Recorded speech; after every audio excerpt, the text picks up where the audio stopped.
दोस्तों स्वागत है आपका बिहार न्यूज में। दोस्तों मैं हूं फिरदौस गनी और आप देख रहे हैं केडीबी लाइव। दोस्तों आज हो चुका है 4 दिसंबर 2021। तो आज की बिहार की टॉप न्यूज लेकर आए हैं आपके लिए। दोस्तों वीडियो स्टार्ट करने से पहले आपसे रिक्वेस्ट है, अगर आप नए हैं इस चैनल पर तो फिर इस चैनल को सब्सक्राइब करके बेल आइकन को भी प्रेस कर दीजिए और साथ में वीडियो को लाइक कर दीजिए, अपने दोस्तों के साथ शेयर भी कीजिए। तो चलिए दोस्तों स्टार्ट करते हैं आज की पूरे बिहार की टॉप न्यूज़। दोस्तों आज बिहार न्यूज में सबसे पहले बात करते हैं कि अगले महीने यानी कि साल 2022 से एटीएम से कैश निकालना आपको महंगा पड़ेगा। जी हां, अब कैश निकालना और महंगा होने वाला है। ग्राहक के एटीएम से तय लिमिट से ज्यादा बार पैसे निकालने के बाद बैंक चार्जेस लगा सकते हैं। यहां आरबीआई के दिशा निर्देशों के अनुसार एक्सिस बैंक या फिर अन्य बैंक के कोई भी बैंक हो, किसी भी बैंक के एटीएम में मुफ्त सीमा से ऊपर का फाइनेंशियल ट्रांजैक्शन करने पर 21 रुपये और जीएसटी देना होगा साथ में। ये दरें 1 जनवरी 2022 से प्रभावी होगी। अगले महीने से ग्राहकों को मुफ्त लेन देन की मासिक सीमा से अधिक होने पर 20 रुपये की जगह 21 रुपये प्रति ट्रांजैक्शन पर देना होगा, यानी कि सीधे सीधे आपकी जेब पर हमला है। दोस्तों अब बात करते हैं कि बिहार की राजधानी पटना से बड़ी खबर सामने आ रही है। ताजा रिपोर्ट्स के मुताबिक नीतीश सरकार ने फैसला लिया है कि बिहार के सभी +2 स्कूलों में सोलर पावर प्लांट लगाया जाएगा। इसको लेकर बिहार शिक्षा विभाग के द्वारा आदेश जारी कर दिया गया है। खबर के अनुसार जल हरियाली अभियान के तहत बिहार के सभी उच्च माध्यमिक विद्यालयों में सोलर पावर प्लांट लगाए जाएंगे।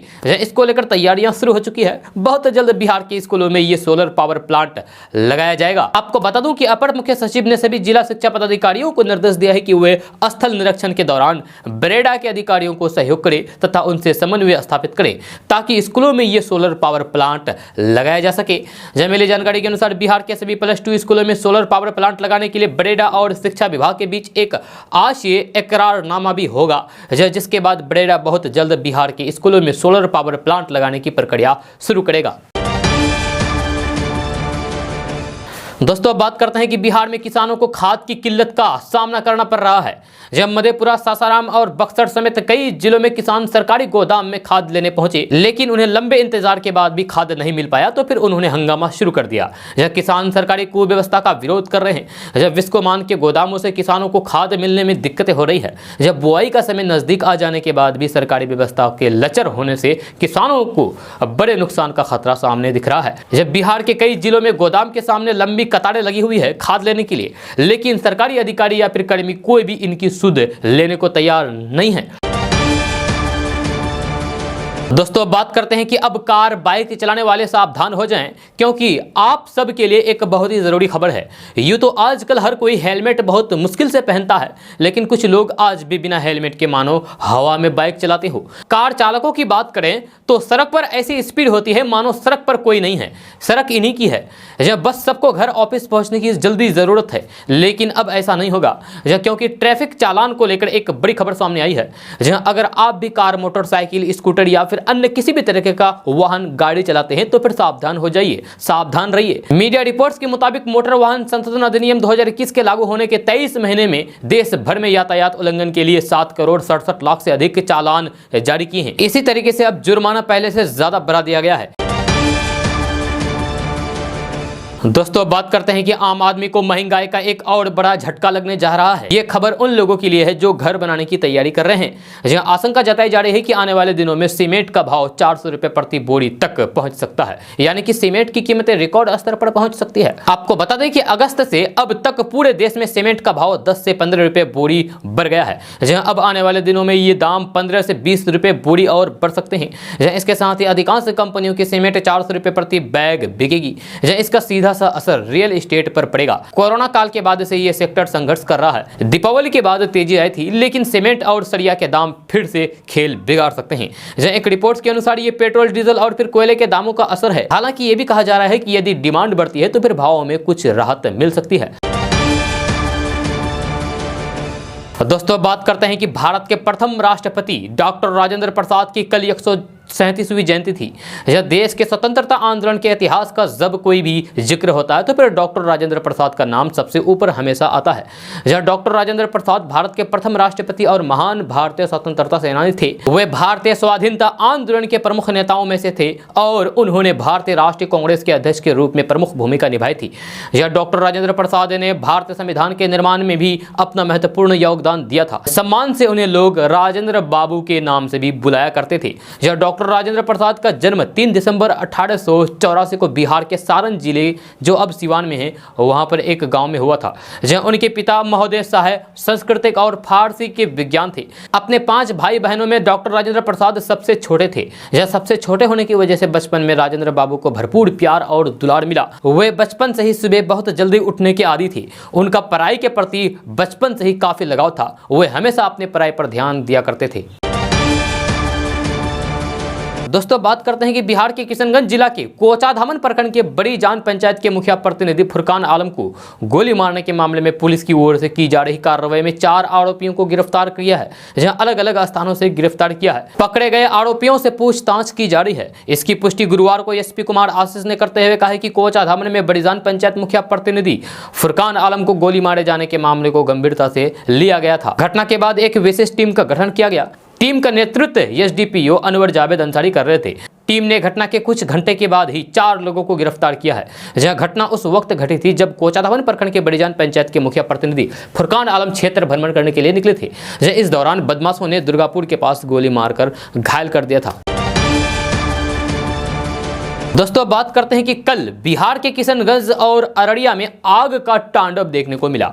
यहां आग से कई घर जलकर खाक हो गए, जबकि एक 10 साल के बच्चे की भी आग में जलने से जान चली गई। यहां अररिया के पलासी प्रखंड के उरलाहा गांव में खाना बनाने के दौरान आग भड़कने से 3 परिवार के 6 घर जलकर खाक हो गए। जहां आग लगे कि इस घटना में एक बच्चे की भी जान चली गई, जब बच्चे की पहचान दुर्गानंद शाह के 10 वर्षीय बेटे सूरज कुमार के रूप में हुई है। ग्रामीणों की सहायता से पीड़ित परिवार ने जब तक आग पर काबू पाया, तब तक अनाज, कपड़ा, बर्तन सहित 5 लाख रुपए से अधिक की संपत्ति बर्बाद हो गई जलकर। उधर किशनगंज में भी आग ने तांडव किया। यहां ठाकुरगंज के ठीका टोली गांव के एक घर में अचानक आग लग गई और देखते ही देखते आग ने 2 घरों को जलाकर खाक कर दिया। यह टीका टोली में सुलेमान के घर में हुई इस आग लगी में मवेशी की झुलस कर जान चली गई, जबकि घर में रखा सभी सामान भी जलकर राख हो गया। ग्रामीणों ने आग पर किसी तरीके से काबू पाया। दोस्तों, बात करते हैं कि उत्तर प्रदेश के मुख्यमंत्री योगी आदित्यनाथ का एक वीडियो सोशल मीडिया पर सामने आया है, जिसमें उनसे एक सवाल किया जा रहा है। यह सवाल है कि क्या अब अयोध्या, काशी के बाद मथुरा की तैयारी है? ऐसे में योगी आदित्यनाथ ने इस सवाल का जवाब दिया। वीडियो में सीएम योगी से पूछा जाता है कि क्या मथुरा में मंदिर जन्मभूमि का जो स्थान है, वहां से वह मस्जिद हटाना क्या आपके एजेंडे में शामिल है? तो ऐसे में यूपी के सीएम योगी आदित्यनाथ ने कहा है कि मथुरा में तो भगवान श्री कृष्ण का ही पूजा होती है, अयोध्या में भगवान श्री राम का ही पूजा होती है, काशी में बाबा विश्वनाथ जी की पूजा होती है, बरसाना में राधा रानी की पूजा होती है। मुझे लगता है कि ये सब राजनीतिक एजेंडे से बहुत ऊपर है। फिर यंकर द्वारा सीएम योगी से सवाल किया जाता है कि सोशल मीडिया पर मैसेज चल रहे हैं कि इस बार योगी जी आएंगे तो मथुरा से वह मस्जिद हट जाएगी। इस पर योगी आदित्यनाथ कहते हैं कि मैं मथुरा जाता हूँ, हाल ही में मथुरा गया था, लेकिन मैंने पहले भी कहा है कि आस्था का सम्मान प्राथमिकता है। मथुरा में किसी से भी पूछेंगे कि मथुरा में किसकी पूजा होती है, तो सामने वाला कहेगा कि भगवान श्री कृष्ण की पूजा होती है। दोस्तों, बात करते हैं कि चीन दुनिया भर में जहरीली राशन बेच रहा है। जब चीन के खान पान की बात करें तो आपने अक्सर अजीब गरीब फूड आइटम्स देखे होंगे। जब मीडिया रिपोर्ट्स के मुताबिक अब चीन कई तरह की जहरीली चीजें बना रहा है और उसे मार्केट में बेच भी रहा है। इन प्रोडक्ट्स को इस्तेमाल करना सभी के लिए काफी ज्यादा नुकसानदायक है। सबसे पहले बात करते हैं कि चीन में बने नमक की, तो इसमें मेटल के अंश पाए गए हैं। आपको बता दूं कि इन्हें खाने में मिलाने के बाद भी घुलते नहीं हैं। इसको खाने के बाद पेट से जुड़ी काफ़ी बीमारियां हो सकती है। हम आपको ये बात जागरूक करने के लिए बता रहे हैं। ऐसे में अगर आप नमक का पैकेट खरीद रहे हैं तो फिर उस पर मेड इन जरूर चेक कर ले कि ये मेड इन इंडिया है या फिर मेड इन चाइना। आप सभी कई बार लहसुन का इस्तेमाल करते होंगे। चीन में ज़्यादातर लोग लहसुन का काफ़ी इस्तेमाल करते हैं। ऐसे में यहाँ के लोगों के पास इसकी काफ़ी खपत है। अब चीन उन लोगों की ज़रूरत को पूरा करने के लिए काफ़ी केमिकल्स के साथ लहसुन उगा रहे हैं। आपको बता दूं कि ये लहसुन हेल्थ के लिए यानी कि शरीर के लिए काफ़ी ज़्यादा नुकसानदायक है। जी हाँ, मीडिया रिपोर्ट्स के मुताबिक चीन के कई फैक्ट्रियों में बच्चों के लिए बनाए जाने वाले फार्मूला में जहर पाया गया है। अब इनको बेचने पर भी पाबंदी लगा दी गई है और वहाँ वो बिक भी नहीं रही है। आपको बता दो कि पैकेट बाहर के देशों में काफ़ी बिक रहे हैं, जैसे हमारे देश में। जी हाँ, वहाँ पर बैन है, इसलिए यहाँ पर भेजा जा रहा है इंडिया में आपको देने के लिए, आपको खाने के लिए। जी हाँ, आप सभी को बता दें कि चीन में जहरीली दूध भी बनाया जाता है। जब से चीन के लोगों ने इस दूध को पिया तब से लोग काफ़ी बीमार पड़े हैं। यहाँ के लोगों पर किडनी पर भी बुरा असर पड़ता है। जहाँ अगर आप भी इस दूध का इस्तेमाल करते हैं तो फिर ऐसे दूध से घर वालों को दूर रखें। कुछ समय पहले ये खबर आई थी कि चीन में प्लास्टिक के चावल बनाए जा रहे थे। आपको बता दूं कि इन चावलों में चीन के लोग केमिकल्स मिला रहे थे। ऐसा कहा जा रहा है कि जो भी लोग इन चावलों को खाएगा उसको कैंसर हो सकता है। हर सब्जी एक खास सीजन में पैदा होती है, लेकिन अगर सीजन खत्म होने के बाद भी आपको वो सब्जी मार्केट में मिले तो उसे खाना आपके सेहत के लिए खतरनाक हो सकता है। ऐसे चीन में पत्ते वाली गोभी के साथ किया जा रहा है, यानी कि चीन में पत्ते वाली गोभी को केमिकल्स के द्वारा उगाया जा रहा है, जो आपके और हमारे सेहत के साथ खिलवाड़ हो रहा है साफ तौर पर। इसलिए आप सावधान रहें, सतर्क रहें। दोस्तों, बात करते हैं कि दिल्ली के मुख्यमंत्री अरविंद केजरीवाल ने दावा किया है कि राजधानी दिल्ली में उनकी सरकार ने पिछले 7 सालों में 2,75,000 सीसीटीवी कैमरे लगाए हैं। इतना ही नहीं, केजरीवाल ने कहा है कि पूरी दुनिया में सीसीटीवी लगाने के मामले में दिल्ली नंबर 1 पर है। अरविंद केजरीवाल ने कहा है कि सीसीटीवी के मामले में हम लंदन, न्यूयॉर्क और पेरिस से बहुत आगे हैं। अरविंद केजरीवाल ने कहा है कि किसी भी शहर में प्रति 1 मील के दायरे में कितने कैमरे लगे हैं, इस मामले में दिल्ली नंबर 1 पर है। एक संस्थान ने सर्वे कराया था, इसके मुताबिक दिल्ली में 1826 सीसीटीवी कैमरे प्रति 1 मील के अंदर लगे हुए हैं, जहां 1138 कैमरे प्रति मील लगे हुए हैं। केजरीवाल ने कहा है कि हमारे देश में सीसीटीवी कैमरे के मामले में दूसरे नंबर पर चेन्नई है। जब से कैमरे लगे हैं तब से महिलाओं की सुरक्षा में इजाफा हुआ है, जब महिलाएं सुरक्षित महसूस करने लगी है। इससे अपराध सुलझाने में पुलिस को बहुत मदद मिल रही है, क्योंकि सीसीटीवी कैमरे में ये आसानी से पकड़ा जाता है। दोस्तों, बात करते हैं कि बिहार में 6 बड़ी सड़कों के निर्माण की उम्मीद बढ़ गई है। यह सरकार अब इन सड़कों के लिए जल्द ही टेंडर जारी कर सकती है। बिहार स्टेट हाईवे प्रोजेक्ट 3 के फेज 2 के तहत एशियन डेवलपमेंट बैंक की 5 सड़कों के निर्माण के लिए $329 मिलियन का ऋण उपलब्ध कराएगा। मंगलवार को इस ऋण के लिए दिल्ली में department of economical affairs ABD तथा बिहार राज्य विकास निगम के अधिकारियों की बैठक में इस पर सहमति बनी है। दोस्तों, अब बात करते हैं कि ओडिशा से उठे चक्रवात जवाद का बिहार में कोई असर नहीं पड़ेगा। जब 5 दिसंबर को बिहार के कुछ हिस्सों में बारिश होने के आसार हैं। बारिश होती है तो फिर तापमान में भी गिरावट होगी और ठंड में बढ़ोतरी हो जाएगी। जहां अगर 4 से 5 डिग्री तक पारा नीचे आया तो फिर कड़ाके की ठंड पड़ सकती है बिहार में पूर्वी एवं उत्तर पूर्वी हवाएं चल रही है। इसके प्रभाव से बिहार के अधिकांश हिस्सों में आंशिक रूप से बादल छाए रहने के साथ ही रात के तापमान में थोड़ी सी वृद्धि होगी। 1-2 दिनों तक मौसम शुष्क रहने के बाद 5 दिसंबर को बिहार के पूर्वी भागों के कुछ स्थानों पर हल्की बूंदाबांदी का पूर्वानुमान है। 3 दिनों से लगभग बिहार के कई हिस्सों में दिन के साथ ही रात के तापमान में हल्की गिरावट दर्ज की गई है। हालांकि पटना में दिन में तापमान में वृद्धि और रात में गिरावट दर्ज की गई है। यह पटना, किशनगंज, अररिया, पूर्णिया, कटिहार समेत कई जिलों में दिन में अभी धूप अच्छी निकल रही है। सीमांचल मिथिलांचल में शुक्रवार को अधिकतम तापमान 28 डिग्री और न्यूनतम तापमान 12 डिग्री रिकॉर्ड किया गया है। दोस्तों, अब बात करते हैं कि बिहार के फेमस यूट्यूबर खान सर, जहां उनके दोस्त है विपिन, जो इस बार मुखिया बना है, जहां उसकी दिलचस्प कहानी सामने आई है। हैरत की बात यह है कि विपिन कुमार राय खुद महज इंटर पास हैं, 12वीं तक है, जहां पर अपने यूट्यूब चैनल पर सरकारी नौकरी की तैयारी में जुटे छात्रों को मैथ और जनरल नॉलेज से जुड़ी जानकारियां के वीडियो अपने चैनल पर डालते हैं। उनके 3.6 लाख से ज्यादा फॉलोअर्स हैं। विपिन की सालाना कमाई के बारे में बात करें तो विपिन की सालाना कमाई 7,25,000 रुपए है। बिहार के वैशाली जिले के सुदूर इलाके के सलहा में विपिन ग्रामीण इलाकों में बच्चों को पढ़ाते भी हैं। आपको बता दूं कि खान सर ने 20 नवंबर को अपने अंदाज में वैशाली के सलहा में विपिन के साथ चुनाव प्रचार किया था और लोगों से वोट की अपील की थी। इसके बाद विपिन ने पंचायत के पुराने मुखिया को 101 वोट से हरा दिया था। विपिन को कुल 1801 वोट मिले, जबकि पुराने मुखिया राम प्रसाद राय को 1700 वोट मिले थे। 31 साल के विपिन 2 बेटों के पिता भी हैं। जब विपिन का कहना है कि समाज में कमजोर लोगों की मदद करते हैं, गरीब बच्चों की शिक्षा के लिए लगातार काम करते रहेंगे। विपिन कुमार राय का कहना है कि यूट्यूब पर बच्चों को पढ़ाने का काम करते रहेंगे, साथ ही उनका पूरा ध्यान समाज सेवा पर लगा रहेगा। जब विपिन ने बताया है कि देश में फैले करप्शन को देखकर उन्होंने चुनाव लड़ने का फैसला किया था। इस जीत में उनके दोस्त खान सर का अहम योगदान रहा है।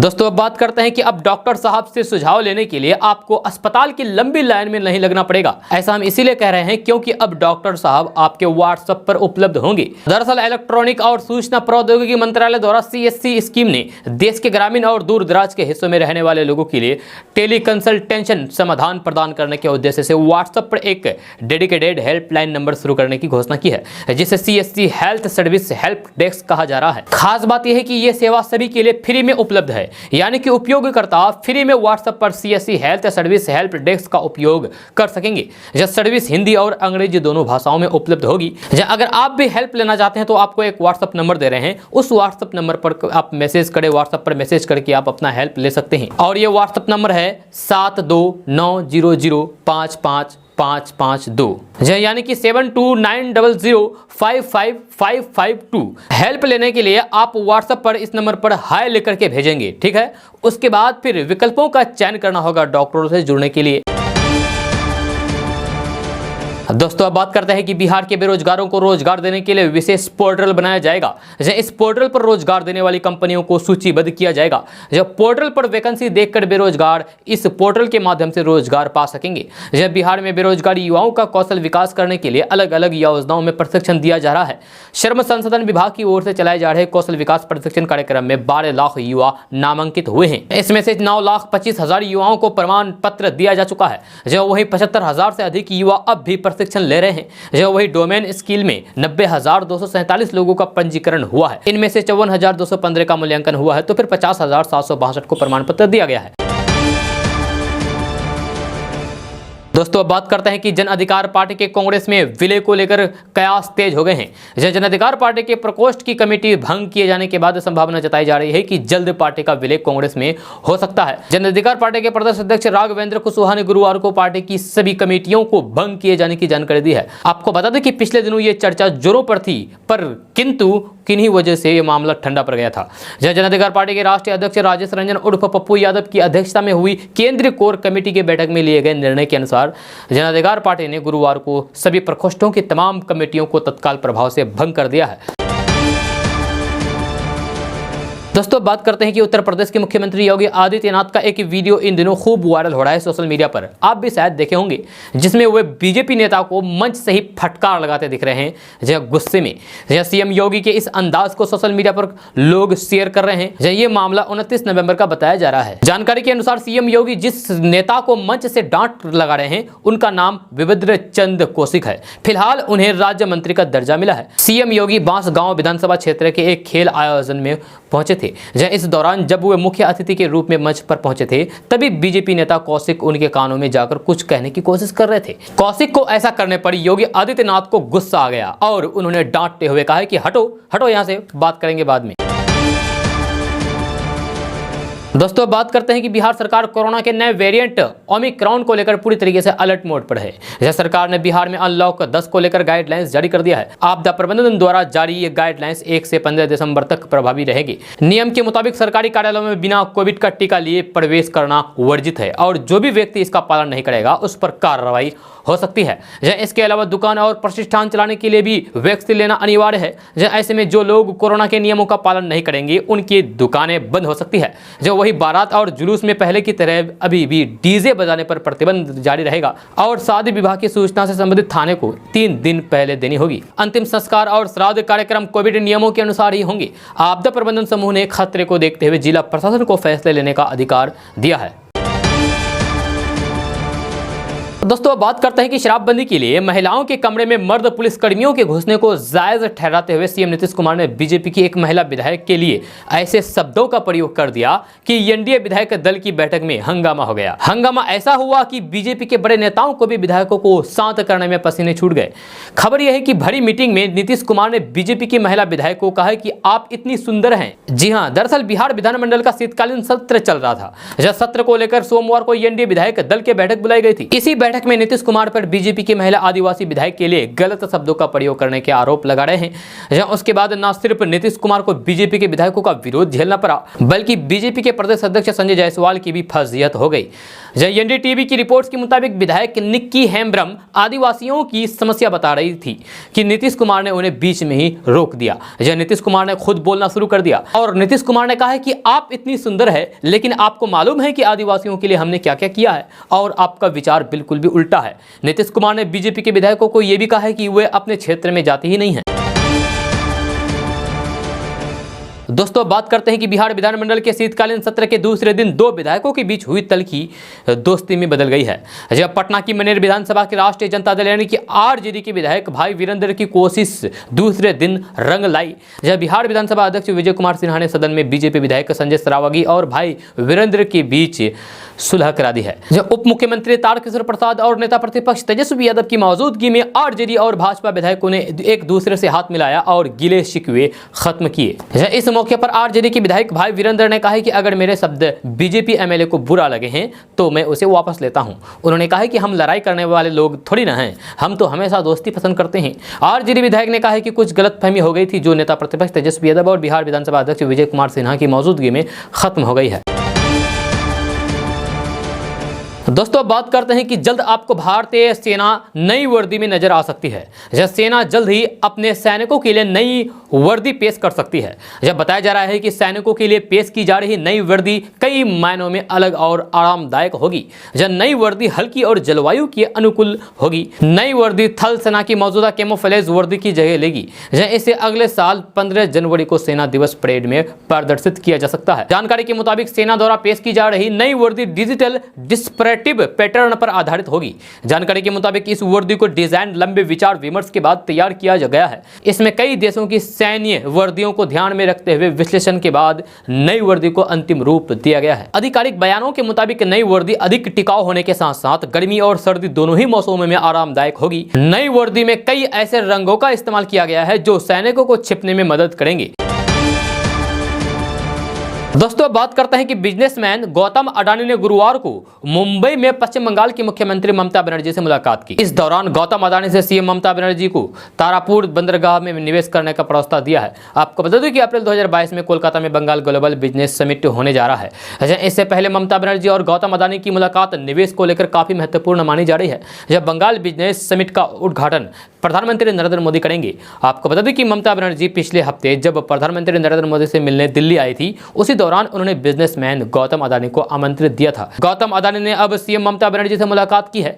इस बात की जानकारी उन्होंने ट्वीट करके दी है। दोस्तों बात करते हैं कि बिहार के मुजफ्फरपुर में मोतियाबिंद के ऑपरेशन के बाद रोशनी गंवाने की घटना सामने आने के 4 दिन बाद गुरुवार को सिविल सर्जन ने ऑपरेशन करने वाले 4 डॉक्टरों और 5 पैरामेडिकल स्टाफ के खिलाफ एफआईआर दर्ज करवाई है। यह जानकारी के मुताबिक डॉक्टर यड्डी साहू और डॉक्टर समीक्षा सहित 4 डॉक्टरों और 5 पैरामेडिकल स्टाफ के खिलाफ एफआईआर दर्ज कराई है।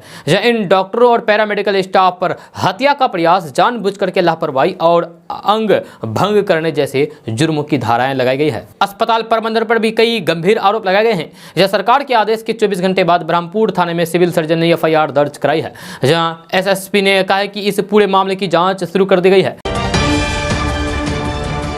दोस्तों बात करते हैं कि भारत में लंबे वक्त से चलते आ रहे किसान आंदोलन के मुख्य नेता और भारतीय किसान यूनियन के राष्ट्रीय प्रवक्ता चौधरी राकेश टिकैत को 21वीं सदी के आइकन अवार्ड 2021 के लिए चुना गया है। यह पुरस्कार ब्रिटेन के स्क्वायर वाटरमेलन द्वारा दिया जाता है। जहां लंबा आंदोलन चलाने और फिर आंदोलन को जीवंत रखने की वजह से उन्हें इस पुरस्कार के लिए चयनित किया गया है। जहां लंदन में 10 दिसंबर को विजेताओं की घोषणा की जाएगी। लंदन की स्क्वायर वाटरमेलन कंपनी दुनिया के लिए मिसाल बनने वाली शख्सियतों को हर साल आइकॉनिक अवार्ड देती है। इसी कड़ी में 2021 के अवार्ड के लिए नामांकित लिस्ट में किसान नेता राकेश टिकैत का नाम भी शामिल किया गया है। आपको बता दें कि राकेश टिकैत महेंद्र सिंह टिकैत के दूसरे बेटे और नरेश टिकैत के भाई हैं। राकेश टिकैत का जन्म उत्तर प्रदेश के मुजफ्फरनगर जनपद के सिसोली गांव में 4 जून 1969 को हुआ था। उनकी पहचान ऐसे व्यवहारिक नेता की रही है जो धरना प्रदर्शन आंदोलनों के साथ साथ किसानों की वैवाहिक हित की बात करके सरकार के सामने रखते हैं। जहां वे इस वक्त भारतीय किसान यूनियन के कमान संभालते हैं। वे संगठन के राष्ट्रीय प्रवक्ता भी हैं। आपको बता दें कि यह संगठन उत्तर प्रदेश और उत्तर भारत समेत पूरे देश में फैला हुआ है। जब केंद्र के 3 कृषि कानूनों और अन्य मांगों को लेकर पिछले कुछ सालों से किसान आंदोलन चल रहा है, जिसकी अगुवाई मुख्य रूप से राकेश टिकैत ने की है। हालांकि किसानों के लंबे आंदोलन के बाद केंद्र सरकार ने हाल ही में कृषि कानून वापस ले लिए हैं। इसके बाद भी राकेश टिकैत किसानों के अन्य मांगों को लेकर मुखर हैं। दोस्तों बात करते हैं कि ब्रिटेन की एक महिला जिसने अपने जन्म के लिए एक डॉक्टर को जिम्मेदार मानते हुए उस पर केस दर्ज किया था, जहां वो केस जीत गई है। जहां हर्जाना के तौर पर उसे डॉक्टर से लाखों पाउंड मिले हैं। जहां अब आप सोच रहे होंगे कि आखिर ये मामला क्या है, तो बात दरअसल ये है कि जिस महिला ने अपने जन्म के लिए जिस डॉक्टर पर केस किया था उसका नाम एवी टॉम्स है। जब 20 वर्षीय एवी टॉम्स एक खतरनाक बीमारी से पीड़ित है और उनका मानना है कि उनकी इस बीमारी के लिए वे डॉक्टर ही जिम्मेदार हैं। जहां एवी का जन्म साल 2001 में स्पाइनल बिफिडा नाम की दुर्लभ बीमारी के साथ हुआ था। एवी का मानना है कि उन्हें जो भी बीमारी हुई है वे गर्भावस्था के दौरान उनकी मां का चेकअप करने के वाले डॉक्टर के कारण हुई है, क्योंकि उस डॉक्टर ने उनकी मां को दवा को लेकर सही सलाह नहीं दी थी, जिसकी वजह से वे विकलांग पैदा हुई है। इसी वजह से उन्होंने डॉक्टर पर गर्भाधान का केस किया। एवी टॉम्स कहती है कि उन्हें पैदा ही नहीं होना चाहिए था। उन्होंने कहा है कि उन्हें जो बीमारी हुई है वह फॉलिक एसिड की दवा की सही खुराक ना लेने की वजह से हुई है। यदि डॉक्टर उनकी मां को बताते कि फॉलिक एसिड दवा लेने से उनका बच्चा स्वस्थ पैदा होगा तो वह उस दवा को ले लेती, मगर डॉक्टर ने उसकी मां से कहा है कि यदि वह अच्छी डाइट लेती रहेगी तो फिर उन्हें फॉलिक एसिड की गोली लेने की कोई जरूरत नहीं है। यह डॉक्टर की सलाह पर ही उनकी मां ने गोली नहीं ली, जिसका नतीजा यह हुआ कि आज वे स्पाइनल बिफिडा नाम की बीमारी से जूझ रही है। लंदन हाईकोर्ट ने आज एवी के हक में फैसला सुनाते हुए उन्हें मुआवजा के तौर पर भारी भरकम रुपए देने का आदेश दिया है। हालांकि ये राशि कितनी है इसका खुलासा नहीं हुआ है, लेकिन एवी के वकील ने कहा है कि ये राशि इतनी है कि वह उनकी पूरी जिंदगी भर यानी कि जीवन भर जरूरतों को पूरा करेगी। दोस्तों बात करते हैं कि सर्दी का मौसम है, जब तापमान लगातार गिर रहा है। दिन में गुनगुनी धूप और रात में सर्दी रहने से भी लोगों को परेशानी हो रही है। जब किसी दिन कोहरा छा जाता है तो फिर किसी दिन नहीं। दिन में धूप रहने और रात में कोहरा छाने से तापांतर भी अधिक रहता है। जब ऐसे मौसम में लोगों को ज्यादा सतर्क रहने की जरूरत है। खासकर शाम के वक्त घर से बाहर जाते वक्त गर्म कपड़े को जरूर पहन लेना चाहिए। जब ऐसा नहीं करना नुकसानदायक हो सकता है आपके लिए, इसीलिए केडीबी लाइव आपको सतर्क कर रहा है। जब शहरी प्राथमिक स्वास्थ्य केंद्र के प्रभारी डॉक्टर सुनील कुमार चौधरी ने बताया है कि तापांतर जिस वक्त अधिक रहता है उस दौरान सावधानी रखनी चाहिए। जब दोपहर बाद धूप रहती है, इस वजह से लोग बाहर निकलते वक्त गर्म कपड़े नहीं पहनते हैं, लेकिन शाम को लौटते वक्त सर्दी पड़ने लगती है। इस वजह से लोगों को सर्दी खांसी होने लगती है। यह धूप की गर्मी के बाद एकाएक सर्दी को शरीर बर्दाश्त नहीं कर पाता है। नतीजा उसका यह होता है कि लोग बीमार पड़ जाते हैं, इसलिए सावधान रहना चाहिए। इसका खामियाजा बीमार होकर चुकाना पड़ता है। इसीलिए शाम में घर से बाहर निकले तो फिर गर्म कपड़ा पहनकर जरूर निकले। डॉक्टर चौधरी कहते हैं कि ऐसे मौसम में सांस के रोगी को ज्यादा सतर्क रहने की जरूरत है। बादल और कोहरे रहने से धूल और धुआं आसमान की ओर नहीं जा पाता है। जब एक निश्चित ऊंचाई पर जाने के बाद ठहर जाता है, जब सांस के रोगी को यह नुकसान पहुंचाता है। इसीलिए अभी के मौसम में जो भी सांस के रोगी हैं वे शाम और सुबह में निकलने से परहेज करें, घर के अंदर ही रहें। घर के बाहर का जो भी काम हो उसे दिन में धूप के रहने के दौरान ही निपटा लें। इस तरह का एहतियातन बहुत जरूरी है। दोस्तों अब बात करते हैं कि मुजफ्फरपुर आई हॉस्पिटल में ऑपरेशन के बाद कई लोगों की आंखों की रोशनी छीनने के बाद मौत की घटना भी सामने आने लगी है। बिहार का दूसरा आंख फोड़वा कांड कहे जाने वाले इस मामले में अब तक 15 से ज्यादा लोगों की आंखें निकाली जा चुकी है। अब इस मामले में पहली मौत की घटना भी सामने आ गई है। बताया जा रहा है कि बीते 22 नवंबर को मोतियाबिंद ऑपरेशन के बाद आंख गंवाने वाली एक महिला की संदिग्ध स्थिति में गुरुवार को मौत हो गई। मृतक की पहचान मोहम्मद अनवर अली की 58 वर्षीय पत्नी रुबेदा खातून के रूप में हुई है। इस मामले से बिहार के स्वास्थ्य विभाग में हरकंप मच गया है। मृतक के पुत्र अकबर अली ने बताया है कि 25 नवंबर को मुजफ्फरपुर आई हॉस्पिटल में मोतियाबिंद का ऑपरेशन हुआ था। वहां से घर आने के बाद 2 दिन पहले फिर से आंख में दर्द होने लगा, साथ ही दम फूलना शुरू हो गया, तो स्थानीय चिकित्सक को दिखाया गया, जिसने एसकेएमसीएच जाने की सलाह दी। बुधवार को मां को लेकर एसकेएमसीएच गया, जहां इलाज कराया गया। जहां आराम होने के बाद गुरुवार की सुबह घर लौट आए। घर आने के ही कुछ घंटे बाद अचानक उसकी तबीयत खराब हो गई और उसकी जान चली गई। दोस्तों बात करते हैं कि बिहार में रहने वाले लोगों के लिए राजधानी पटना से बड़ी खबर सामने आ रही है। ताजा रिपोर्ट्स के मुताबिक बिहार के किसी भी जिले में अगर कोई बेनामी जमीन है तो उस जमीन का मालिकाना हक सरकार के पास होगा, यानी कि वह जमीन सरकार की संपत्ति होगी। खबर के अनुसार बिहार के राजस्व एवं भूमि सुधार मंत्री रामसूरत राय ने कहा है कि राज्य यानी कि बिहार में बेनामी या फिर फर्जी के हवाला की जमीन सरकार की संपत्ति होगी। दोस्तों बात करते हैं कि किसानों के मुद्दे पर अपनी ही पार्टी की सरकार को कटघरे में खड़ा करने वाले भाजपा सांसद वरुण गांधी ने बृहस्पतिवार को सरकारी नौकरियों की कमी का मुद्दा उठाया और कहा है कि देश में नौजवान कब तक सब्र करेंगे। उन्होंने ट्वीट में कहा है कि पहले तो सरकारी नौकरी ही नहीं है, फिर भी कुछ मौका आए तो पेपर लीक हो, परीक्षा दे दी तो सालों तक रिजल्ट नहीं, फिर किसी घोटाले में रद्द हो। रेलवे ग्रुप डी का 1.25 करोड़ नौजवान 2 साल से परिणामों के इंतजार में है, यानी कि रिजल्ट के इंतजार में है। सेना में भर्ती का भी वही हाल है। आखिर कब तक सब्र करे भारत का नौजवान। बाद में एक बयान में भाजपा सांसद वरुण गांधी ने कहा है कि ग्रामीण भारत में औसतन युवाओं के लिए रोजगार के अवसर मुख्यतः सरकारी नौकरियों तक ही सीमित रहते हैं, चाहे वह रक्षा क्षेत्र हो या फिर पुलिस, रेलवे या फिर शिक्षा। उन्होंने कहा है कि प्रत्येक क्षेत्र में पहले के मुकाबले कम सरकारी नौकरियां हैं, लिहाजा युवाओं में कुंठा के भाव पैदा हो रहे हैं।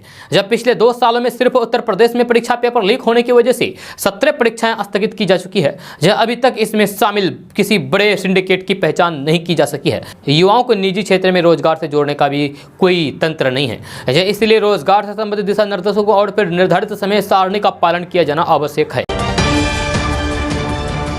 दोस्तों बात करते हैं कि टीएमसी के अंदर पार्टी का नाम बदलने पर भी चर्चा हो रही है, जहां साथ ही साथ जल्द ही अपने संविधान में परिवर्तन भी करेगी। यह सूत्रों का कहना है कि अगले 3 महीने में टीएमसी के संविधान को बदलेगी। यह सूत्रों ने बताया है कि पार्टी का नाम बदलने को लेकर भी अभी चर्चा हो रही है, लेकिन नाम बदला जाएगा या नहीं इस पर कोई फैसला अभी तक नहीं लिया गया है। जह टीएमसी के वरिष्ठ नेताओं के मुताबिक जल्द पार्टी यह फैसला ले लेगी कि उसे अपना नाम बदलना है या नहीं। यह दरअसल राष्ट्र विस्तार के लिए टीएमसी पार्टी का नाम बदलने पर चर्चा कर रही है और पार्टी संविधान में बदलाव भी इसी उद्देश्य से किया जाएगा। दोस्तों अब बात करते हैं कि प्रधानमंत्री नरेंद्र मोदी ने भारत के पहले राष्ट्रपति राजेंद्र प्रसाद को उनकी 137वीं जयंती पर शुक्रवार को श्रद्धांजलि देते हुए कहा कि वे एक अनूठी प्रतिभा थी जिन्होंने स्वतंत्रता संग्राम में विशिष्ट योगदान दिया। मोदी ने ट्वीट किया और कहा है कि स्वतंत्रता भारत के पहले राष्ट्रपति और अद्वितीय प्रतिभा के धनी भारत रत्न डॉक्टर राजेंद्र प्रसाद को उनकी जयंती पर शत नमन। उन्होंने देश के स्वतंत्रता संग्राम में अपना विशिष्ट योगदान दिया है। राष्ट्र हित में समर्पित उनका जीवन देशवासियों के लिए हमेशा प्रेरणा स्रोत बना रहेगा। बिहार में 3 दिसंबर 1884 को जन्मे डॉक्टर राजेंद्र प्रसाद भारत के एकमात्र राष्ट्रपति हैं जिन्होंने 2 कार्यकाल के लिए अपनी सेवाएं दी। उनका 28 फरवरी 1963 को निधन हो गया। स्वतंत्रता आंदोलन में उनकी महत्वपूर्ण भूमिका थी। उनके जीवन पर बुद्ध और गांधी का गहरा असर था। जब देश आज उनकी 137वीं जयंती मनाया। दोस्तों बात करते हैं कि उत्तर प्रदेश में चुनाव को देखते हुए सियासी हलचल तेज हो गई है। जब सीएम योगी आदित्यनाथ जोर शोर से प्रचार में जुटे हुए हैं। आपको बता दूं कि पिछले साल कोरोना काल में योगी आदित्यनाथ के पिता आनंद सिंह बिष्ट का निधन हो गया था, लेकिन सीएम योगी अपने पिता के अंतिम संस्कार में नहीं गए थे, जहां उन्होंने अपने परिजनों को एक चिट्ठी लिखकर इसकी वजह भी बताई थी। जहां अब टाइम्स नाउ नव भारत को दिए गए एक इंटरव्यू में योगी आदित्यनाथ से पिता के अंतिम संस्कार में न जाने को लेकर सवाल किया गया तो उन्होंने खुद इसकी वजह बताई। इस पर योगी आदित्यनाथ ने जवाब देते हुए कहा है कि देखिए, सार्वजनिक जीवन में आए हैं, हमें इस प्रकार के हल्के बयानों को बहुत गंभीरता से नहीं लेना चाहिए। मैं सार्वजनिक जीवन में हूं तो फिर मेरे लिए राष्ट्र सर्वोपरि है। जब कोरोना प्रबंधन देश के मिशन का एक पार्ट था और कोरोना की लड़ाई देश की लड़ाई थी। किसी भी पुत्र के लिए उस समय महत्वपूर्ण होता है कि उसे राष्ट्र धर्म का पालन करना है या फिर पुत्र धर्म का पालन करना है। जब देश कोरोना से लड़ाई लड़ रहा है तो फिर मुझे लगा कि अगर मैं अपने पूज्य पिता के अंतिम संस्कार कार्यक्रम में भाग ले लेता हूं तो इससे वे वापस नहीं आएंगे, लेकिन अगर कोरोना प्रबंधन के लिए मैं लखनऊ में रहकर इस कार्यक्रम के साथ जुड़ जाऊंगा तो उत्तर प्रदेश के हजारों लोगों की जान बचाने में सहायक हो सकता हूं। तो मैंने अपने उस राष्ट्र धर्म का पालन किया है, कोरोना के खिलाफ देश की लड़ाई को मजबूती प्रदान करने में अपना योगदान दिया है। वे मेरे दायित्व भी था, क्योंकि इसलिए पार्टी और प्रदेश ने मुझे चुनकर भेजा है। दोस्तों आज का न्यूज़ बस यहीं तक। कैसा लगा जरूर अपना सुझाव दीजिएगा नीचे कमेंट बॉक्स में कमेंट करके। अगर आप नए आए इस चैनल पर तो फिर इस चैनल को सब्सक्राइब करके बेल आइकन को भी प्रेस कर दीजिए और साथ में वीडियो को लाइक कर दीजिए, अपने दोस्तों के साथ शेयर भी कीजिए। तो चलिए दोस्तों फिर मिलते हैं अगले वीडियो में। जय हिंद, जय बिहार।